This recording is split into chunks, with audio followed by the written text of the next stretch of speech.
کہ تمہارے بت جھوٹے ہیں، تمہارے نظریات ٹھیک نہیں ہیں، تمہیں بدلنا چاہیے۔ داتا صاحب لکھتے ہیں جس دن کہا کہ تمہارا یہ رویہ ٹھیک نہیں ہے، وہ جو صادق تھے انہی کو معاذ اللہ جادوگر کہنا شروع کر دیا، جن کو کل تک امین کہتے تھے انہی کو شاعر کہنا شروع کر دیا، جن کو کل تک آنکھوں کا تارا سمجھتے تھے ان کے خلاف تلواریں اٹھا لی۔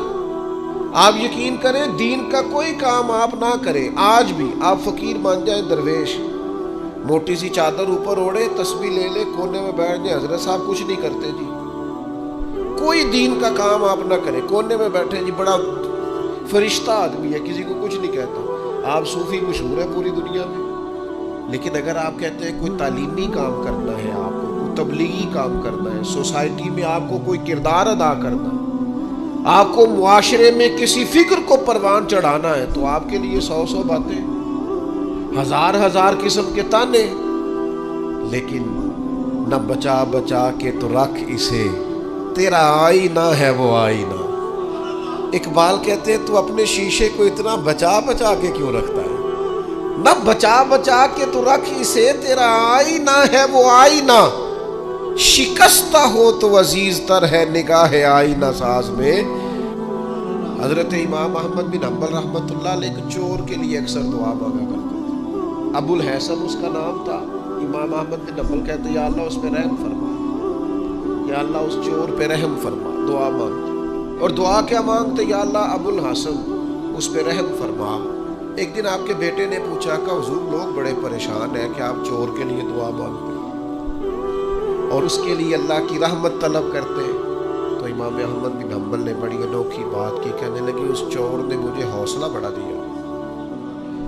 آپ فرمانے لگے دین کی ایک بات کرنے کی وجہ سے جب مجھے بادشاہ نے گرفتار کیا اور مجھے تھانے لے جایا گیا اور کوتوال مجھے بند کر رہا تھا، تو میں دیندار آدمی تھا، ساری زندگی پڑھنے پڑھانے والا تھا۔ سارے مجرم نہیں جیلوں میں جاتے، جیلوں میں تو حضرت یوسف علیہ السلام جیسے لوگ بھی رہے ہیں۔ فرماتے ہیں مجھے لے جایا جا رہا تھا تو کچھ کیفیات تھی کہ لوگ کہیں گے جناب جیل میں۔ ارشاد فرماتے ہیں کہ میں ابھی کوتوال مجھے تھانے لے کے گیا کہ وہ چور آیا اور آ کے کہنے لگا امام صاحب زمانہ جو مرضی کہے، میں جانتا ہوں آپ کی غلطی کوئی نہیں، آپ نے حق بیان کیا۔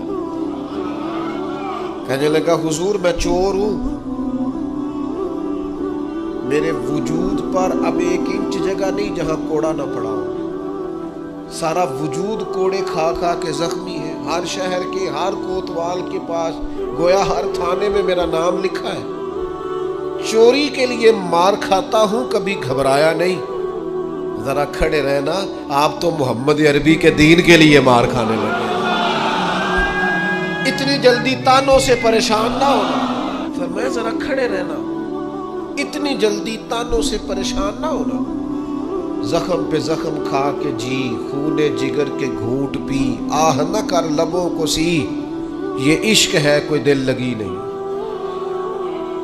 ذرا ٹھہرنا پھر اگر آپ اس کام کے لیے آئے۔ آپ فرماتے ہیں مجھے اس کی بات نے اتنا حوصلہ دیا کہ پھر مجھے کسی چیز نے پریشان ہی نہیں کیا۔ ایک شخص نے نا ایک بندے سے قرض مانگا، اس نے کہا مجھے قرضہ دو۔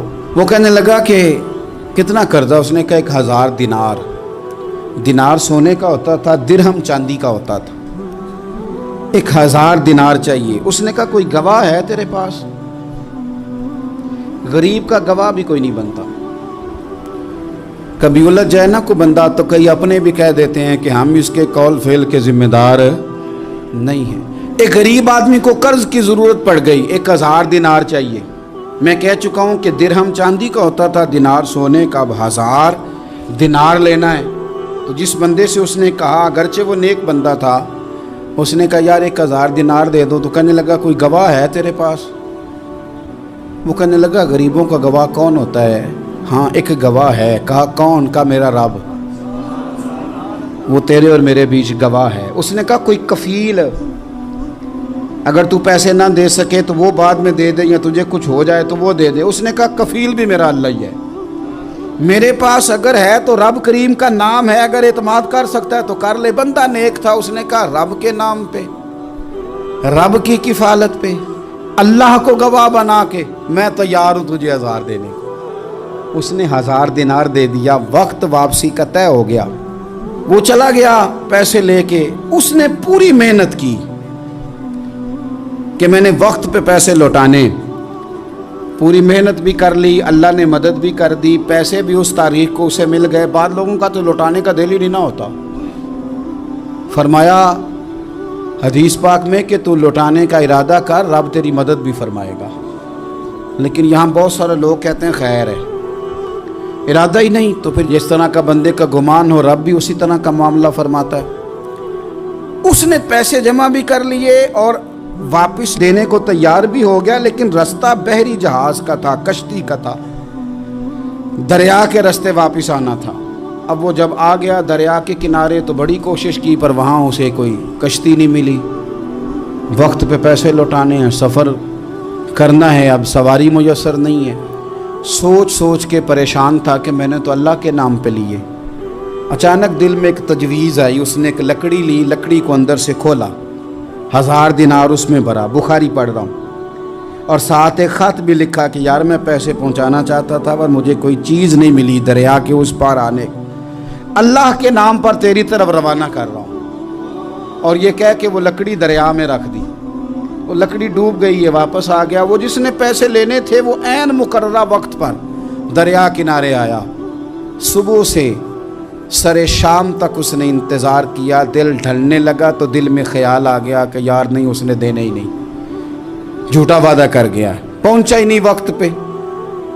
اب جب واپس لوٹنے لگا تو اچانک دریا میں ایک لکڑی تیرتی ہوئی دکھائی دی، کہنے لگا لے جاتا ہوں، شام کو روٹیاں پکانے کے کام آئے گی، ایندھن بنا کے جلا لوں گا، ہنڈیا پک جائے گی۔ لکڑی اٹھا کے جلانے کے لیے گھر لایا، گمان تھا کہ وہ نہیں آیا وعدہ کر کے، اللہ کو کفیل اور وکیل بنا کے اور گواہ بنا کے پھر بھی نہیں آیا۔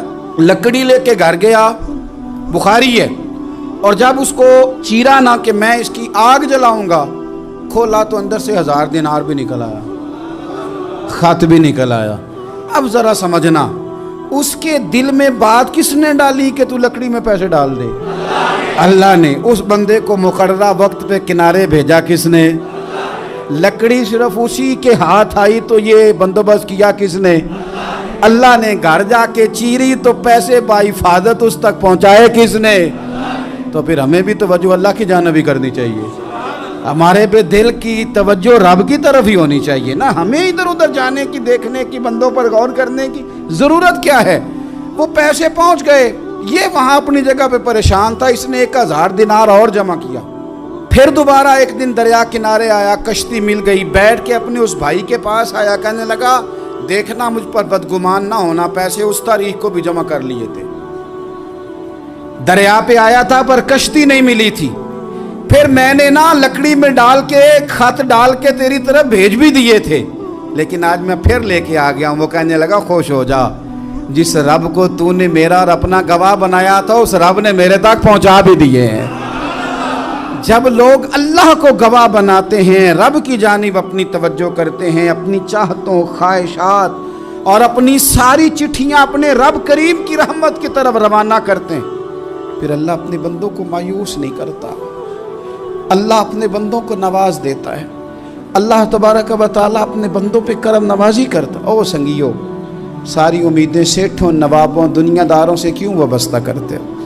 ساری توجہات کا مرکز کیوں ان لوگوں کو بناتے ہو جو تمہیں دنیا میں مضبوط نظر آتے ہیں؟ اپنی توجہات کا مرکز اپنے خدا کو بنائیے، اپنے مالک کی جانب اپنی ساری خواہشات کا رخ پھیر دیجئے، اپنی توجہات اپنے رب کی جانب کر لیجئے، وہ اپنے بندوں پہ بڑی کرم نوازی فرماتا ہے، وہ عزتوں کا بھی محافظ ہے، وہ پریشانیوں میں کرم نوازیاں فرمانے والا ہے، وہ ساتھ دینے والا ہے، وہ اس کی رحمت قریب آ کے بندے کو سہارا دیتی ہے، وہ اپنے فضل سے اپنے بندوں کی ہر مشکل میں دستگیری فرماتا ہے۔ اسیاں سے کبھی ہم نے کنارہ نہ کیا، اور تو نے بھی تو دل آزردہ ہمارا نہ کیا، ہم نے تو جہنم کی بہت کی تدبیر، پر مولا تیری رحمت نے گوارا نہ کیا۔ عدل کریں تے تھر تھر کمبن، اچیاں شانہ والے، تجھے تو فضل کریں تے بخشے جامن، میرے جے منہ کالے، آخر دعوایا ان الحمدللہ رب العالمین۔